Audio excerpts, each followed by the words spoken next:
welcome back to Lina World. We are here back in the sanctuary, in the garden, 3 weeks later. Okay, mid-July, let's see what changes happened in our sanctuary. Follow me, come on. So flowers are in full bloom, as you can see everywhere. The pond, well, the lilies are a little bit closed this time, but everything is very green because we had some very good weather. It was rain and sun like tropics, really. Okay, come on. Carrots, you see how much they've grown? The carrots have become so much bigger, and soon we'll be able to even pluck them out of the ground. Let's see how they look. Okay, now the baby carrots. So in another 2-3 weeks time, we'll be taking them out, and you see still very small, so maybe even longer. So let's see what happens. And those baby carrots you buy in the store, you know those little ones, they're machine made, let me tell you. You get the big carrot, okay, and then they process through the machine, make those baby carrots. Baby carrots do not exist in nature. This is just still the growth in process, okay, until they become this size. But very nice.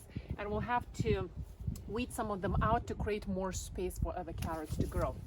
Okay, let's just follow. Come closer. Okay, the garlic. Garlic is about to be ready to be plucked. As you remember, one time we plucked the stems, the middle stem of the garlic, prepared some nice garlic decoction, like a sauce, a pesto sauce, very much good, clearing the arteries, the veins. So let's see how the garlic looks like. It's about to be fine. Okay, you see, I just want to show you where it comes from. Very nice, very nice. So in about a week or 2 weeks time, we'll take all of them out and wash them and dry them and keep them for winter in storage room. Okay, let's come closer. Gooseberry. Remember last time we just had a few gooseberries and they were green in color. Now they started turning into this nice purple color and softer and ripe. Actually, they are already in about a week's time. We'll be plucking them in about a week or 2 weeks time. Very, very delicious. And you know what? In India, they call them amla. Okay, and amla, you know, is extremely, extremely beneficial, full of vitamin C's and very good for digestion. But be aware, one year I made a mishap. I was eating them with the skin and it caused me a little bit of appendicitis issue. So I eat them and take the skin out, not to have issues, but I pluck them directly. Imagine so much prana going inside my body, but I don't take the skin. Because the skin can congest your appendicitis. Okay? Now, the onions, you see, they're not very good this year. Again, we'll be plucking them. Let's see how they look. They're not very big this year. Normally they grow a little bigger. But again, we'll pluck them together with the garlic at the same time, and we'll wash them, clean them, dry them, and put them in the storage room, prepare them for winter time. Again, if you don't eat garlic onion, then probably it's not your cup of tea, what I'm talking to you right now. Okay, let's move on. Let's see what's happening in this department. Okay, I don't think I mentioned those last time. These are Jerusalem artichokes, or earth apples as they call them. As soon as the snow melts, they're ready to go. You can eat them. Don't eat them raw because it might cause a little bloating sensation in you. So better to cook them. But the whole Mendeleev table, all the minerals, vitamins, everything is in them. They're extremely, extremely good, beneficial, full of vitamin K, potassium, iron, you name it. Extremely good. As I told, they're called Jerusalem artichokes, and as soon as the first snow melts, we can actually take them out of the earth. They grow by themselves. Actually, it's even difficult to get rid of them if you want to. Okay, now let's move on. Oh, cherries. Okay, we have a few cherry trees over there as well. Some more cherry trees. But you see, they're ready to be picked and plucked now. And nice and juicy and maroon Bordeaux color. Again, very beneficial for your heart, for your spleen, for your stomach. Full of antioxidants. Okay, they have those little bones, as you can see. And a little sour, so if you have a little acidity, be aware, don't eat them too much. And as I mentioned in my cherry video, I believe I told you that in Chinese medicine, they are known to be too heating for your body if you eat too much of them. So don't eat too much of them at the same time.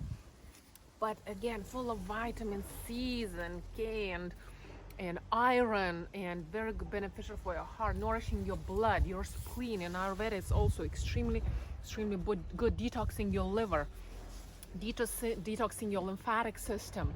So one of the most beneficial things to take. And we normally, what we do, because it's still a little tangy and soury, we don't make jams out of it. It's a little messy because you need to pluck the bones, right, to remove those pits out of them, right? We make juice. We have a special steamer. We'll make juice out of it, and we preserve it for winter time, and it's very, very good after any exercise you take.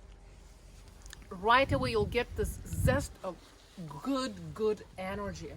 You dilute it with water, this cherry juice, and right away I feel like I'm reborn, especially after any cardio exercises. Okay, let's move on. Now the pears are still you see very small. And when is the pear and apple season? Pear and apple season is in September time. Okay, they're still very small and hard, so this is definitely not the time to pick them. You see, apples will be coming out in different varieties of apples, pears. So, okay, as you can see, so a lot of changes have been happening in the garden. Let's move on.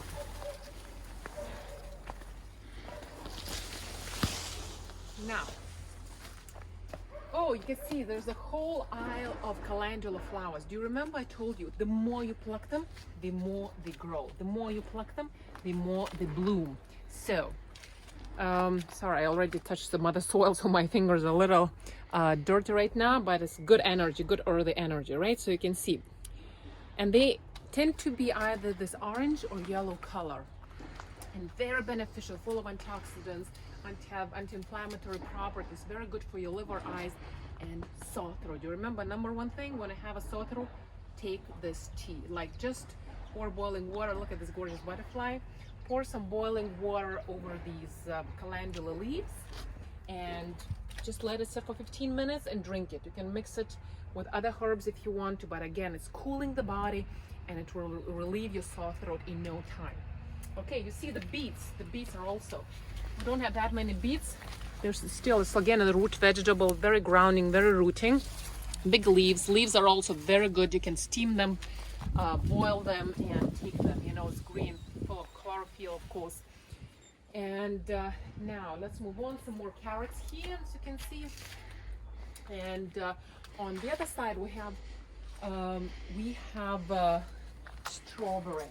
Okay, these are carrots still, and actually these are dill. You know, this is one of my favorite herbs to take when it's fresh in its fresh form. You see, dill seeds are gonna come out, and it just grows by itself.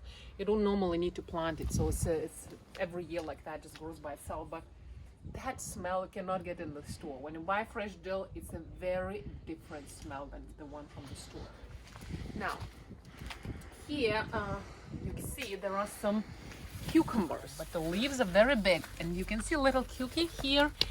In about a couple of weeks time, there'll be lots of them. So what happens from this flower, it forms a cucumber, and then it grows. You see, this Mother Divine is beautiful, right? It makes everything grow, like humans, plants, animals. And now let's look on this side. We have strawberries.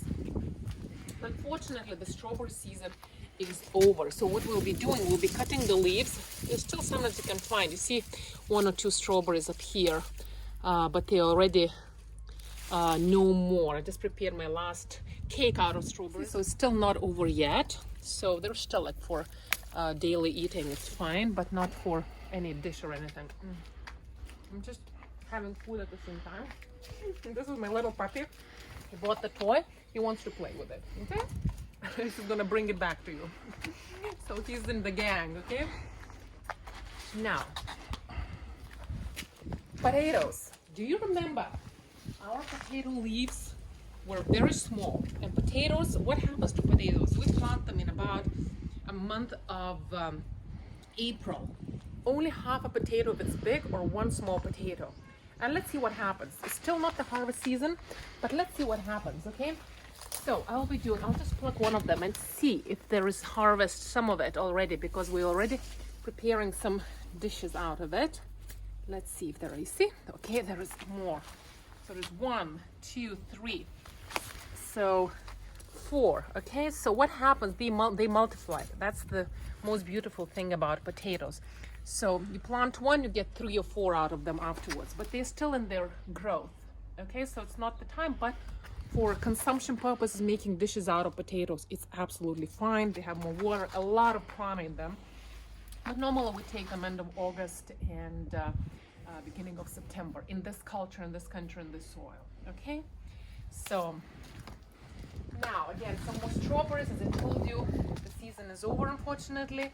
And let's move to the glass house and see what happens, what changes we've got in this glass house. Tomatoes. Fine, but you see the leaves have grown much bigger, and we have little tomatoes here. You see on the bush, gorgeous, right? So little tomatoes, and they're gonna grow, and they're going to turn from green to red. Come on in, a few more tomatoes. But what is very important is to tie them up, because once the tomatoes start forming on the bush, the weight is too much for the stem to take. So we need to tie them up to give the trunk the support for them. We see so many tomatoes, and some of them, like the leaves, can't handle it anymore. So we really need to give them nice support, a stem. So we tie them up. You see these marigold flowers, Mexican marigold. I talked about them to you last time. They're very good for, like, as a pest or insect repellent. So they keep the pests away. And I know some cultures, they even use it for eating purposes, the petals. Again, they're cooling, they belong to the same calendula family. But here we use, again, in India also, they're known, and in shaman cultures, they're known to protect from evil forces, to expel evil forces, negative energies. But on a physical plane, again, to keep the pests and insects away. Okay, so again, a lot of these potatoes, and there was one little tomatoes, and there was little ready already. You see? So nice and red. So let's see if we can pluck it and try it. Very good. More tomatoes, more tomatoes, more tomatoes. And here we have more cucumbers as well on this side. So cucumbers, again, we give them support, as you can see, because the leaves are very fragile, very soft, and actually softer than tomatoes. So we need to just wind them around to give them that constant support. You see, this one is falling, so we're just winding them around. These little cucumbers are forming already. See the little cucumbers, 1, 2 little cucumber. But very important to give them nice support. And in the glass house, they'll be much earlier than outside, because glass house has this different temperatures, more of a like tropic temperature. Though that we leave the doors open, both the doors open, because we realized over the years that it's much better for the plants. And one more thing, here we have a sweet basil. I have a pot of it at home as well. Very, very distinct smell, very nice. It's very unique and very, very empowering. You know, we use it for pesto sauce a lot. And what happens is, like, as soon as you put it, it kind of overpowers any other herbs that you put inside. That's it. And then you see it's by itself, it's regrowing the rucola leaves, because the lettuce are already over. These are rucola leaves. They by themselves kind of regrow. So we are done with our garden. So again, welcome, and I guarantee to meet you. I promise to meet you in another 3 weeks, and then we'll go through what changes, some more changes will have happened by that time, because I just wanted to go through with you through this process and guide you and show you how the Mother Divine Nature works, how the nature manifests itself, how it changes, how it grows, with this beautiful force that runs through each living being it a plant, an animal. My little pup is up drinking his water here, as you can see. He's part of the crew, he's always around. And the same force runs through us human beings that make us grow, age, you know. So it's a beautiful process, always in evolution. It never stops. Again, welcome to Lina.